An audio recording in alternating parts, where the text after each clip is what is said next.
In a country torn by bloody civil war, a young man seizes power. In his native tongue, he is called Dracula.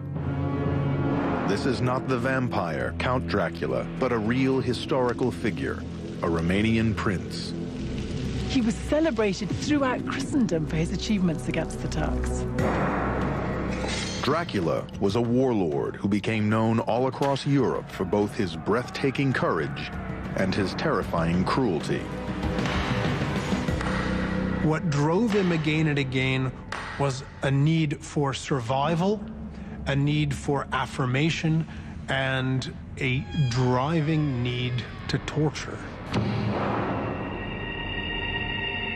Known as the Impaler after his favorite means of execution, Dracula is said to have burned, boiled, disemboweled, and tortured his way into the history books. But he also left an enduring legacy, not just in blood, in brick, mortar, and stone. He constructed palaces. He founded the city that was to become his country's capital. He also built one of Eastern Europe's most breathtaking mountaintop castles. Now, with state-of-the-art computer animation, the lost world of Dracula will be brought back to life.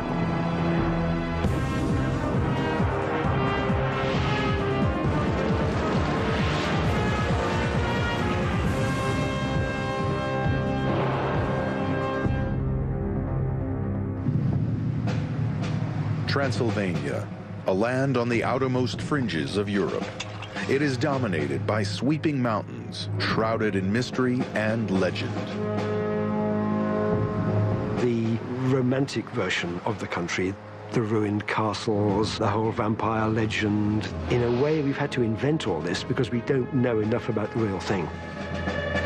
Today, Transylvania is a region within the Eastern European country of Romania. In the 19th century, the novelist Bram Stoker made it the home of Count Dracula, the world's most famous vampire.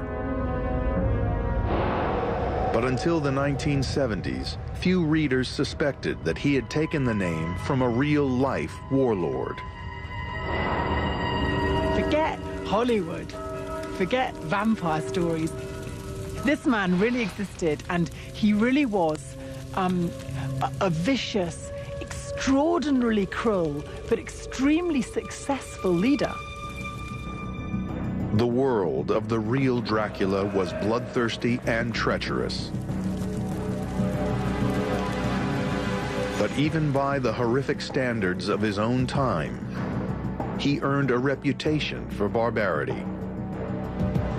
There are stories that he disemboweled his own pregnant mistress, that he collected 24,000 noses from the corpses of vanquished enemies.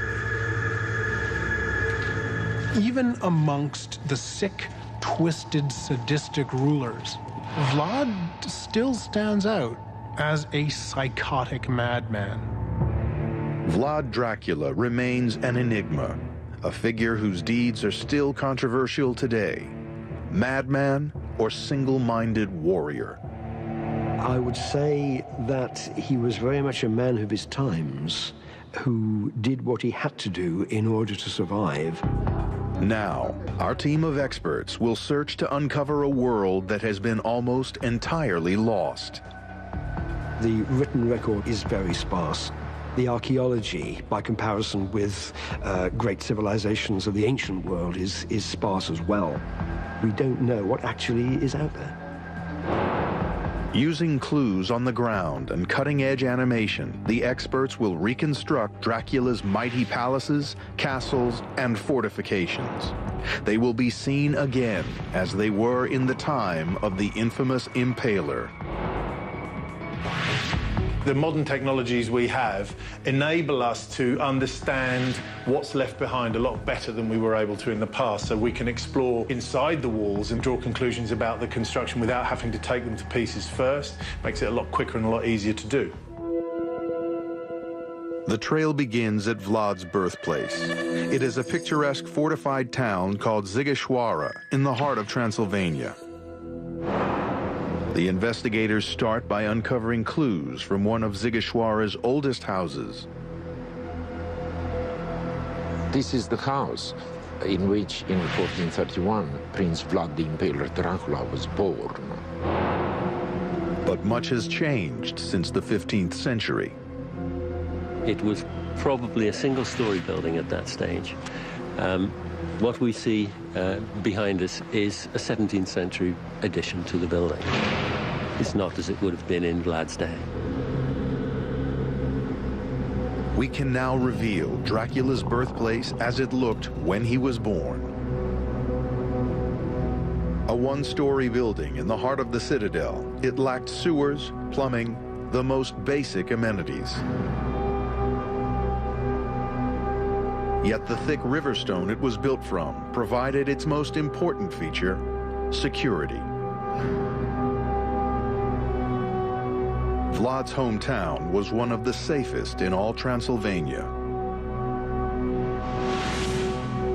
The walls yield the first clue to the spectacular fortifications that existed here when Vlad Dracula was born.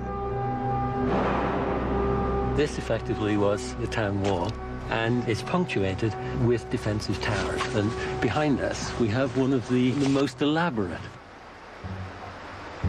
The walls and defensive towers, called bastions, were up to 10 feet thick. They were there simply to prevent any enemy from sacking the city. If you look at the lower area, we have the cranels where they poured the boiling oil and hot water on people who were attacking the fortress. And in the upper part, we have a narrow slit.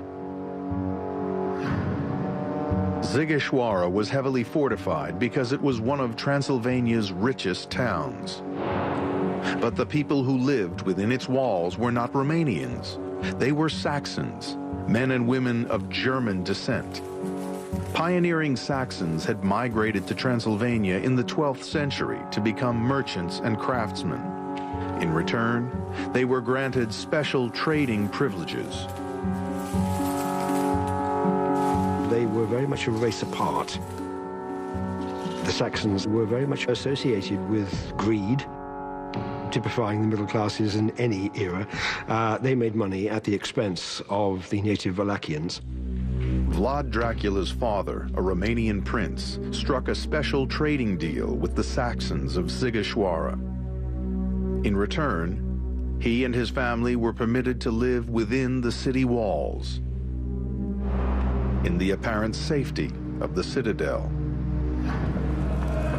But in 1447, Dracula's father was assassinated by a rival clan who seized the throne of Wallachia, Romania's southern province.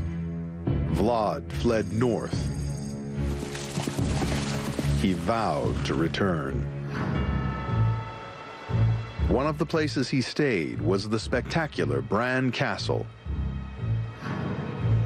Today, tourists flock to Bran Castle in the belief that it was the home of Count Dracula, the villain depicted in Bram Stoker's novel.